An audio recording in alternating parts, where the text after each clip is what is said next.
बड़ी खबर आ रही है नागौर जिले के डेगाना क्षेत्र के सांजू ग्राम से, जहां शुक्रवार देर रात हुई लूट का पुलिस ने 16 घंटे में खुलासा कर दिया है। मामले की खास बात यह है कि परिवादी मनोज ही लूट का मुख्य आरोपी निकला है। डेगाना पुलिस ने आरोपी मनोज और उसके मामा के लड़के को गिरफ्तार कर लिया है।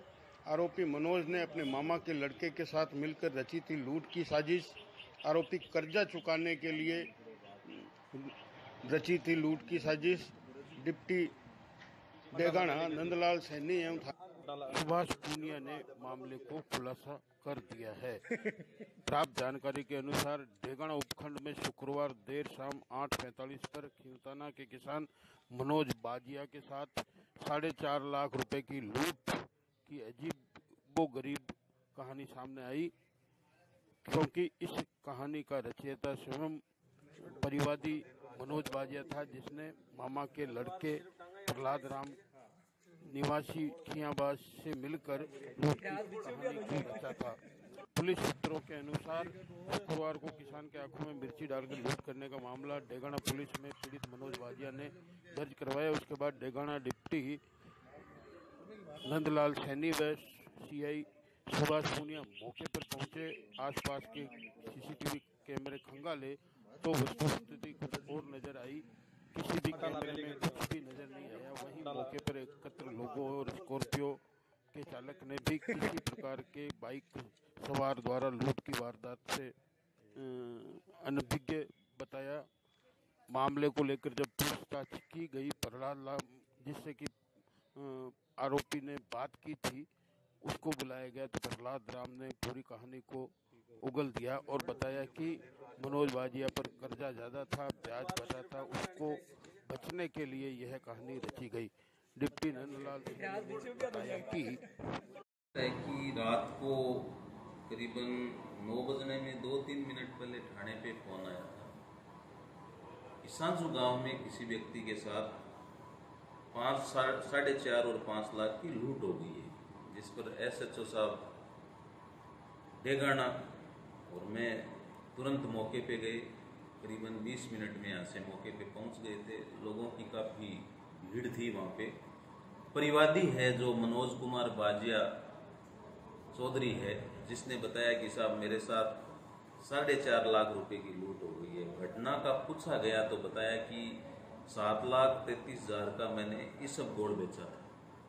जो वहीं सांजू में एक पटवारी जी है, उनके भाई सरवण जी को मैंने बेचा। उसने 7,33,000 रुपये मेरे को दिए, जिसमें से 4.5 लाख रुपये मैंने मेरे स्कूटर की आगे जाली में रख लिए, बाकी पैसे डिक्की में रख लिए।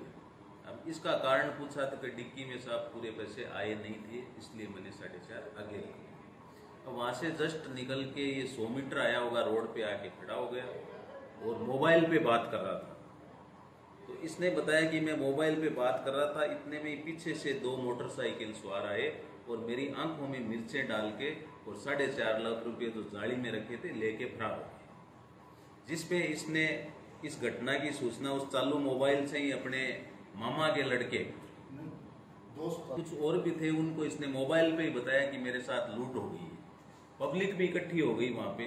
उस टाइम एक बोलेरो गाड़ी वाला भी जा रहा था, उससे हमने पूछा कि साहब ये मोबाइल पे बात कर रहा था, मैंने किसी मोटरसाइकिल वाले को इधर से आते हुए भी नहीं देखा और जाते हुए भी नहीं देखा। और 2 मिनट में मैं वापिस आ गया था, क्योंकि मेरे को मोटरसाइकिल 200 मीटर पे खड़ी थी, उसको ही मैं लेके आया था। घटनास्थल देखा गया तो वहां पे मिर्चें बिखेरी हुई थी स्कूटर के ऊपर। ऐसा प्रथम दृष्टया लग नहीं रहा था कि मामला लूट का है, संदेहजनक लग रहा था। परिवादी ने अपनी आंखें मीच रखी थी, हाथ रख रखा था ऊपर कि मेरे तो बड़ी जलन हो रही है। इतने में श्रीमान अतिरिक्त पुलिस अधीक्षक महोदय भी मौके पे पधार गए थे। उन्होंने भी चारों तरफ जो सीसीटीवी कैमरे थे उनको भी खंगाले, पूछताछ भी की लोगों से, लेकिन ये लूट की घटना से ही परिवादी के ऐसे लग रहा था कि ये झूठ बोल रहा है। पुलिस स्टेशन पे लेके आए, बातचीत की कि नहीं साहब मेरे साथ तो सच में ही लूट हो गई। इसका मेडिकल कराया तो आंखों में जो मिर्चें डालना बता रहा था उसकी पुष्टि नहीं हो रही थी मेडिकल से। फिर भी चूंकि परिवादी था, हमने इसकी दी हुई रिपोर्ट पे 394 में लूट का मुकदमा दर्ज किया। अनुसंधान प्रारंभ किया। रात भर से हमारे अधिकारी लगे हुए थे। सुबह काफी पूछताछ हुई। उसके बाद इसके मामा का लड़का प्रहलाद राम सिंवर, जो कि खियासर गांव पीएस खाटू का रहने वाला है, उसके पास इसका आना जाना था। काफी गहन अनुसंधान पे इसने ये स्वीकार किया प्रहलाद राम ने कि साहब मेरे पास ये आता जाता था। 3 दिन पहले इसने बताया था मनोज ने कि मेरे ऊपर कर्ज काफी है, काफी ब्याज मेरे को देना पड़ रहा है, मेरी आर्थिक स्थिति इससे खराब हो गई है, तो तू मेरा इस घटनाक्रम में सहयोग कर दे, मैं पैसे दूंगा, वहां मौके पे खड़े होके तू तेरे घर रख लेना और लूट की घटना का आवरण पहनाकर अपन लोगों को बता देंगे, जिससे पुलिस तो इन लुटेरों के पीछे लग जाएगी और अपनी घटना भूल जाएगी और लोगों को मेरे से इस कार्यक्रम से सहानुभूति हो जाएगी कि इसका ब्याज माफ हो जाएगा। इस लालच में मैंने इस घटना को अंजाम दिया था और ये बात अब इन दोनों को आमने सामने किया, पूर्णतः स्वीकार भी कर चुके हैं कि साहब मेरे से गलती हो गई, मेरे ऊपर कर्ज था, इसलिए मैंने ये घटना का झूठा ड्रामा रचा था। सर, ये पूर्व में भी इस तरह के मेरे को यही कहना, इस भौतिकवादी युग में लोगों की आकांक्षाएं बहुत ज्यादा बढ़ गई है और आय के मुताबिक खर्च अत्यधिक कर रहे हैं जो पूरे हो नहीं पा रहे। फिर इस तरीके की रच के पुलिस और पब्लिक दोनों को गुमराह कर रहे हैं। हालांकि इनको परिणाम पता है, पीछे भी जो घटनाएं हुई है वो इसी तरीके से खुली है और वो परिवादी ही खुद घटना को अंजाम देने वाले पाए गए हैं। ऐसे चालान भी हुए हैं।